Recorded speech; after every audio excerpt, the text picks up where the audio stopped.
स्वागत करुच्ची मु आपनकर गोटे फेसबुक पोस्ट लिखिली जोटी आपण सीधा सड़क खोलाखोली निजर असंतोष जाहिर करछंती एवं एबे मध्य देखिबाकू मिलुची जे जहांकू दायित्व दिया जाउची समाने भी ये पद छाड़िबा पई प्रस्तुत होई सारलेनी गत काली आपनकर गोटे चिट्ठी मध्य कटक जिल्लार युवा एवं छात्र जनता दल रो चिट्ठी मध्य वायरल होची मु जानिया पई चाहिबी जे ये असंतोष काहेकी अछि एवं काली जो तेलंगा मेंटरे आपण जो फार्म हाउस रे थिले सेही फार्म हाउस भितरु किछि गोटे प्लानिंग करा जे एति गोटे असंतोष मुंड टेकिछि कि नहीं नहीं सेमती किसी प्लानिंग है नहीं सेठी फार्म हाउस केवल गोटे आमर इयर एंडिंग पार्टी आमर गोटे आमर राज्यसभा सांसदों द्वारा आयोजन करा जायतिला सेठी सेमती किसी आलोचना है नहीं बस या खेब गोटे रही कि माने किछि पिलांकु आमर जानी शुणी की कटा है जो कटक रो जो माने बिजु जनता दल रो बिजु युव एवं छात्र जनता दल मंग धरते पताका धरते तांकू काटी दिया जायछि से सब खेब आम भितर आम से सब जहाँ आलोचना करूँ बस से किसी ना आम आउ बाकी आम आलोचना होता केमी आगामी दिन में पंचायत निर्वाचन पौर निर्वाचन केमी आम आम निज एरिया रे आम बिजु जनता दल को माने संगठन को मजबूत करूँ से सब आम आलोचना होता किंतु ये जो असंतोष आम स्पष्ट देखी पारुछु कटक बारबाटी रु खास करी जो युव छात्र नेता माने अछंती सेमाने असंतोष रो कथा सामना को आसुची एवं खोला खोली आपण देखंतु देवीरंजन त्रिपाठी कथा कहतु कि देवाशीष सामंतराय कथा कहतु से खोला खोली कहउचंती जो माने बीजेपी को लगातार विरोध करुचंती जो माने मेयर निर्वाचन समय काम करथिले सेमानंकु दायित्व मिलिनी हाँ निश्चय निश्चय से तो माने सेटा आम मन दुख से जो माने माने पूरा 100% देकी मेयर इलेक्शन टू देकी आपण 2024 रे देखंतु गोटे बाहर कैंडिडेट को आनिकी देला परे भी 40,000 भोट आमे प्रचार प्रसार दायित्व रे युव छात्र थिले 40,000 भोट 10,000 भोट रे से हारिचंती हुए तो जदि कटक बारबाटी रु किए काहाकू कैंडिडेट कटक रु कैंडिडेट दिया हिथिले जदि सालेपुर न इम्पोर्ट करके आनिकी आमे निश्चय कटक बारबाटी सीट जीति थांतु जेतेबेले आमे 32 टा रु 28 टा कॉर्पोरेटर जीतिथिलु 2022 मसिया रे मेयर मेयर मध्य कटक रु सर्वाधिक लीड नैथिले ये आपण को मिलानी कि जेहेतु आपण नवीन निवास भितरे आज्ञा आपण मध्य मोर गोटे जाई फेसबुक रे पोस्ट मध्य देखिबे मु किछि दिन मोर एग्जैक्ट डेट टा मने पड़नी मु मध्य निजे लिखिथिली कि गोटे नुआ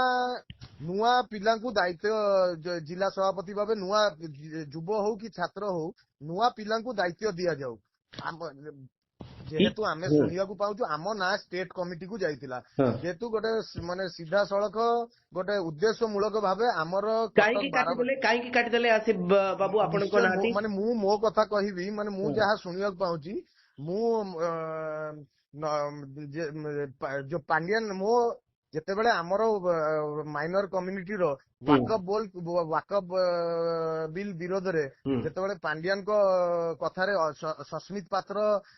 कहिथिले निज विवेक अनुसार भोट दियो जोटा कि मान्यवर सभापति नवीन बाबू दी थर कहिथिले कि आमे वाकअप बिल को जोरदार विरोध करिवु सेतेबेले आमे गोटे आम जेहेतु आम कम्युनिटी संगे धोखा हेतिला से आमे गोटे स्लोगान मु गोटे स्लोगान देइतिली पांडियन हटाओ बीजेडी बंचाओ पांडियन गो बैक से मु किछि सुनिया पाउची किछि माने मते रखा मते सेही बाबद रे मते कटा जाई केवल आपन को कटा जाई ना देवाशीष सामंतराय समर्थित जो छात्र नेता माने थिले एवं देवीरंजन त्रिपाठी समर्थन रे जो छात्र नेता माने थिले चंद्रसारथी बेहेरांकर जो छात्र गोष्ठी थिले ए सबु जो बड़ बड़ नेता रहिचंती एमानंकर जो छात्र संगठन जो चंद्रबाई को एरिया रु तो गोटे माने निर्वाचित सरपंच कटा हो जाइए चंद्रबाई को एरिया रु गोटे निर्वाचित सरपंच माने तांको ना जाइतिला युव जनता को कटा हो जाइए आसिफ बाबू कहीं एमती निष्पत्ति बिजु जनता दल भितर आसुची जाको आपण ग्रहण करि पारनांती खास करी चंद्रसारथी बेहेरांकर कैंप रु जो नेता माने अछंती देवीरंजन त्रिपाठी कैंप रु जो नेता अछंती देवाशीष सामंतराय कैंप रु जो नेता अछंती सेमानंकु कहीं ये युव एवं जो छात्र बीजेडी रो जो राज्य कमिटी गठन हैला बेसी सुजोग मिललानी आगे एटा पूरा गोटे प्लानिंग चली कटक को श्रीहीन करिया पई आउ नले किछि नै क्योंकि कहीं ना आमे पांडियन विचारधारा को विरोध करूछु आमे पांडियन दंपति को एक्सेप्ट करि पारु नाहु आमे चाहूछु जीए भी बिजु जनता दल आगामी दिन रे मंग धरू ओडिसा रो लोक धरू तमिल शासन को आमे आज्ञा चाहू किंतु आपनकर जो कटक रो नेता प्रभात विश्वाल रहिचंती से तो सुजाता कार्तिकेयन को सपक्ष रे खोला खोली मत दउचंती से कहउचंती 2019 निर्वाचन जितिबारे वीके पांडियन को बड़ हाथ थिला आपन कोन ताको अस्वीकार करचंती ଆଜ୍ଞା ଆଜ୍ଞା ଯୋଉ ଭିକେ ପାଣ୍ଡିଆନ ଯୋଉ ପୋଜିସନ ରେ ଅଛନ୍ତି ସେ ପୋଜିସନ ରେ ମୁଁ ଥିଲେ କି ଅନ୍ୟ କୌଣସି ଯାହାବି ଯେକୌଣସି ବି ପିଲା ଥିଲେ କି ଯେକୌଣସି ବି ଲୋକ ସେମିତିଆ ପାୱାର ସେମିତିଆ ଇଏ ମିଳିବ ସେ ନିଶ୍ଚୟ ଗୋଟେ ନିର୍ବାଚନ ପରିଚାଳନା କରିକି ନାଇଁ ଜିତେଇ ପାରିବ। ଆପଣଙ୍କର ତ ଶୀର୍ଷ ନେତା ଆକ୍ସେପ୍ଟ କରିସାରିଛନ୍ତି, ପ୍ରଭାତ ବିଶ୍ୱାଳ ଆକ୍ସେପ୍ଟ କରୁଛନ୍ତି, ଆପଣ କେମିତି? ଆଜ୍ଞା ଆମର ଶୀର୍ଷ ନେତା ହଉଛନ୍ତି ଜଣେ, ସେ ହଉଛନ୍ତି ନବୀନ ପଟ୍ଟନାୟକ। ନବୀନ ପଟ୍ଟନାୟକ କହିଛନ୍ତି ଭିକେ ପାଣ୍ଡିଆନ ଆଉ ବିଜୁ ଜନତା ଦଳର ନାହାନ୍ତି। କିନ୍ତୁ ତାଙ୍କ ସପକ୍ଷରେ ଆପଣ ଦେଖନ୍ତୁ ପ୍ରଭାତ ବିଶ୍ୱାଳ ମତ ଦଉଛନ୍ତି। ଆଜ୍ଞା ସେ କିଛି ଦିନ ତଳେ ସେ ହିଁ ଗାଳି ଦଉଥିଲେ ପାଣ୍ଡିଆନକୁ ଆଉ ବବାଇକୁ। କିନ୍ତୁ ସେ କେମିତି ବଦଳି ଗଲେ ହଠାତ୍? ଆଜ୍ଞା ଦେଖନ୍ତୁ ସେ ଗୋଟେ ସିନିୟର ଲିଡର, ସେ କଣ ଭାବିକି କହିଥିବେ ତାଙ୍କ ବିଷୟରେ ମୋ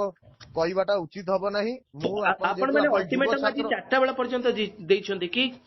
ନାଇଁ ଆମର ସେମିତି କିଛି ଆମେ ଗୋଟେ ଇଏ କରିଛୁ, ଆମର ଗୋଟେ ଟିମ୍ ଯାଇ ନବୀନ ପଟ୍ଟନାୟକକୁ ଭେଟିକି ଏ ବିଷୟରେ ଆଲୋଚନା କରିବ ବୋଲି ଯଦି ଆମର ଗୋଟେ ନିଷ୍ପତ୍ତି ନ ବଦଳେ କଣ କରିବେ ଆସିଫ ବାବୁ? ଆଜ୍ଞା ନିଷ୍ପତ୍ତି ଯଦି ନ ବଦଳିବ କି ଇଏ ହବ, ଆଗାମୀ ଦିନରେ ସେ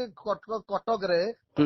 ଛାତ୍ର ଯୋଉ ନିର୍ବାଚନ ତ ନିଶ୍ଚୟ ହବ। ଆରଥରକୁ ଆମେ ଯାହା ଶୁଣିଛୁ ଆଜ୍ଞା। ତାର କିଏ ମଙ୍ଗ ଧରିବ କିଏ କଣ କରିବ ଆମେ ବି ଦେଖିବୁ। କିନ୍ତୁ ଏଇ ଯୋଉ ଲେଟରଟି ଆପଣ ଦେଖିଥିବେ ତଳେ ତ ନବୀନ ବାବୁଙ୍କର ସିଗ୍ନେଚର ଅଛି। ଆପଣ କହୁଛନ୍ତି ନବୀନ ବାବୁ ଆପଣଙ୍କର ସବୁଠୁ ସର୍ବମାନ୍ୟ ନେତା ଏବଂ ଶୀର୍ଷ ନେତା, ଆଜ୍ଞା ଶୀର୍ଷ ନେତାଙ୍କର ଆଦେଶକୁ ଆପଣ କେମିତି ଗ୍ରହଣ କରୁନାହାନ୍ତି? ଶୀର୍ଷ ନେତାଙ୍କ ପାଖରେ ଆମ ନାଁ ଗୁରା ପହଞ୍ଚେଇ ନାହାନ୍ତି ପରା। କିଏ ମୁଖ୍ୟ ଲୋକ ବୋଲି ଆପଣ ଆଜ୍ଞା ଭାବୁଛନ୍ତି? ଏଇଟା ସ୍ପଷ୍ଟ, ଆଜ୍ଞା ଏଇଟା ପାଣ୍ଡିଆନଙ୍କ ପ୍ରଭାବରେ କମିଟି ହେଇଛି। ପାଣ୍ଡିଆନଙ୍କ ପ୍ରଭାବ କଣ ଛାତ୍ର ନେତା ଯୁବ ନେତାଙ୍କ ନିର୍ଣ୍ଣୟ ବି ନଉଛି? ଆଜ୍ଞା ନିଶ୍ଚୟ ସବୁ ନିର୍ଣ୍ଣୟ ପାଣ୍ଡିଆନଙ୍କ ପ୍ରଭାବ ରହୁଛି। ସେ ଦେଖଉଛନ୍ତି ମୁଁ ସନ୍ନ୍ୟାସ ନେଇଛି, କିନ୍ତୁ ପଛ ପଟେ ରହିକି ସବୁ ସେ କରୁଛନ୍ତି। ଧନ୍ୟବାଦ ଆସିଫ ବାବୁ, ଆପଣ ଆମ ସହିତ ରହିଲେ ଏବଂ ଏଥର ଚର୍ଚ୍ଚା